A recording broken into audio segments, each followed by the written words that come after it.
100% of that will go to the family. In addition to supporting the family, support our team, the sheriff's office. It's been a challenge, been a stretch. And, looking in the face of our people and seeing their pain, it's been tough on them.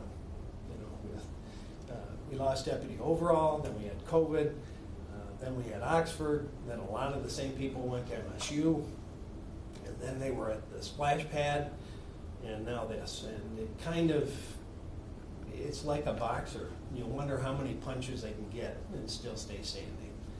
But the first thing I would say is I'm super proud of our people, the way they have stayed standing, the way they have showed up and continued to do amazing things every day. But we need to support them. I said after the splash pad that we need more resources for the community at large and mental health resources. But we need it in public safety. Peer-to-peer programs are vastly underfunded across this country. We know that in the last couple of years, line of duty deaths have been terrible. Ambushes are up dramatic. Now we have another example of that. And the one thing that most people don't realize is officer-involved suicides outstripped the number of line of duty deaths the last couple of years. So the pressure on law enforcement, on public safety in general, is huge, and it's taking its toll. And we need resources, and that falls at the appropriators. So whether you're a federal appropriator, whether you're a state appropriator, or I'm calling on the county commission and the county executive's office to have an emergency appropriation to add one full-time peer-to-peer person to our staff. We have one now, and we obtained that one when I cut a different position that we actually needed because I felt a peer-to-peer was so important. But having only one to deal with what this agency has dealt with and to be able to do the kind of work that they're doing for an almost 1,500 person agency is vastly under-resourced. So that's how some of the governments and government officials that have called and said anything they can do to support, that would be one thing they could do. Make some appropriations for peer-to-peer programs and support the men and women of public safety that are dealing with these things. And that list that I gave you, mind you, those are big events. Every day they're dealing with other events. Multiple fatalities in car accidents that we've dealt with in the last 7 days. A child investigation where the child died from abuse. They see these things every day, and you can't unsee them. And so we need to resource them with support to help them process that. So that's what people can do for public safety. In terms of talking about Deputy Reckling, the family wanted you all to hear from people that worked with him, who knew him, what he was like, how big a hole he'll have left in his family, of course, and obviously, but also in our agency and in the community.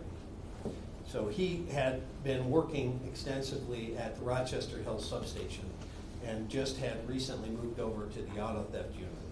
But this comes from the substation commander. Detective Brad Reckling was one of the best deputies and detectives I've ever worked with. He was one of the hardest working cops I knew. He will be missed dearly by me and many others. He personally touched so many with his larger-than-life personality. Brad was on Rochester Hills patrol prior to him coming to our detective bureau there, and there was a bank robbery that some thought was unsolvable. Brad spent hours researching the vehicle and ended up finding it on sale on Facebook Marketplace and ended up breaking the case wide open. And that was just one example of Brad's work ethic. From one of his coworkers, Deputy Nicholas Bohan, Brad was always there to lend a helping hand. He loved his family more than anything. He was a great cop, but even a better friend and father and husband. from Deputy Nathan Rogers. Brad and I grew up in this department together, from working in the jail to studying for promotions to enduring and graduating from the academy together.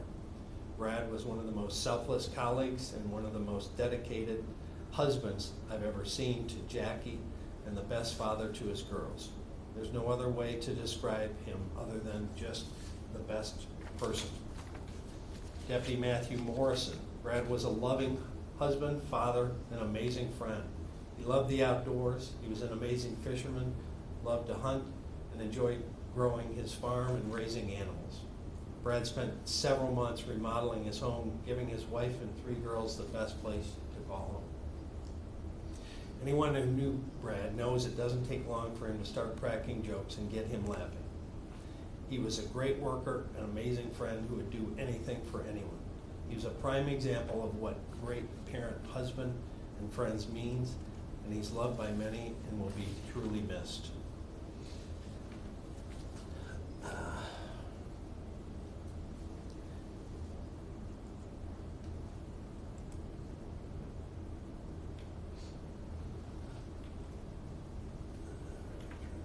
Display the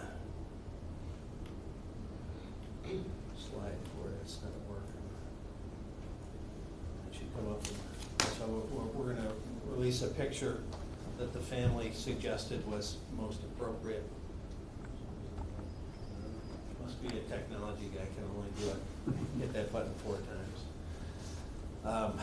So that's Brad and his amazing and loving family that we all collectively have to hold up, support, and provide love in his absence. And there's no way to fill that hole.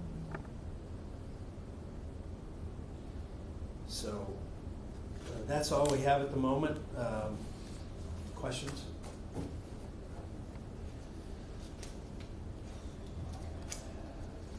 Our condolences to you, Sheriff, and the department.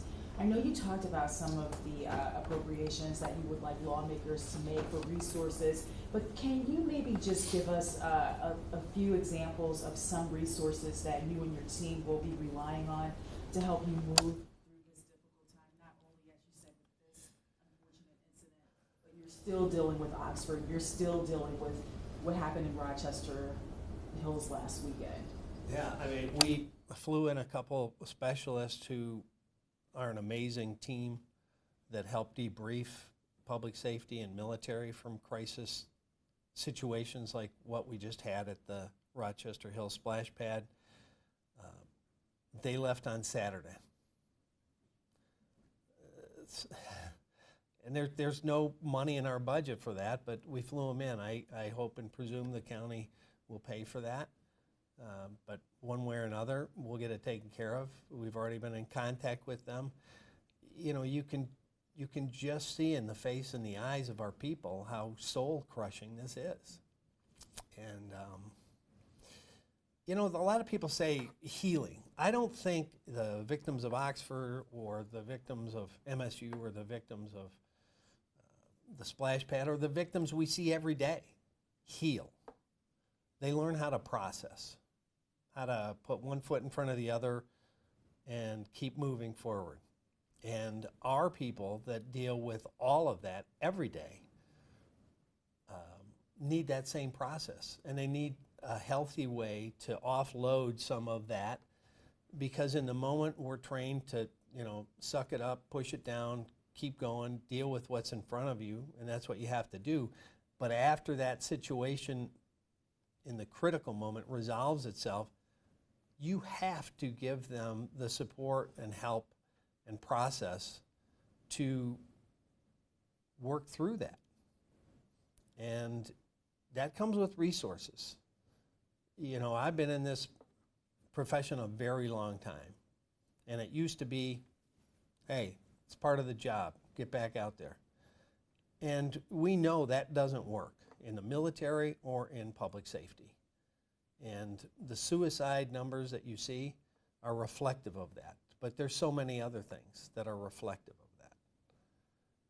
And we need resources. You know, the federal government, the state government, and the county governments number one job is to protect its community. And I think right at that list needs to be support and protect the people that protect the community.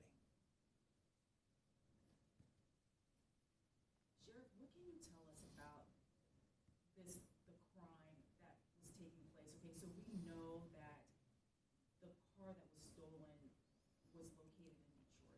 Right. Is this a part of a bigger operation? Is it too early? Yeah, it's too early to know if it's part of anything bigger. They were doing what they do, being good detectives, running down a lead on a car that had recently been stolen and trying to locate it. You know, they do that every day. And lots of times they'll find a car abandoned and they call for a tow truck.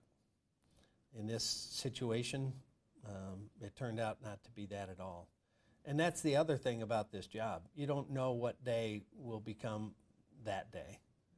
And again, they get out of bed and suit up and they go off to work. And that's part of the stresses that's on them every day. You know, a lot of people will say, well, they didn't really do anything today. But if they answered 5 alarm calls and 2 bad PI accidents, all of that is inside of them. All that stress, all that adrenaline, all of that actuating what goes on in your body, your system, your fight and flight, all of those things dump chemicals into your body, create stresses. And it's no wonder that, you know, so many people in public safety die shortly after they retire because their bodies have been just wore to the edge from their career. So, long answer to your question, but we don't know at this point if this is a bigger auto theft ring or just, you know, they picked that car that day. Was he alone when this happened, or was he with a fellow deputy? There were 2 other detectives. They were in their own cars. They were in the area looking for the car. He came on it first. They pulled up, and I saw him, you know. How long was he with the department? 9 years. I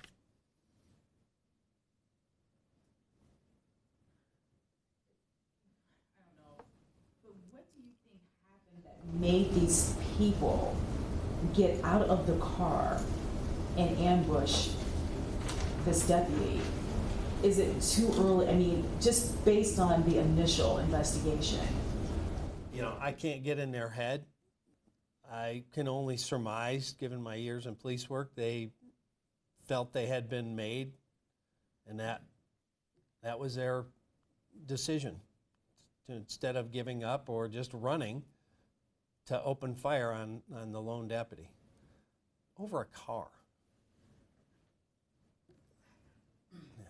How is this going to change the way you handle car theft, which is a pretty regular occurrence?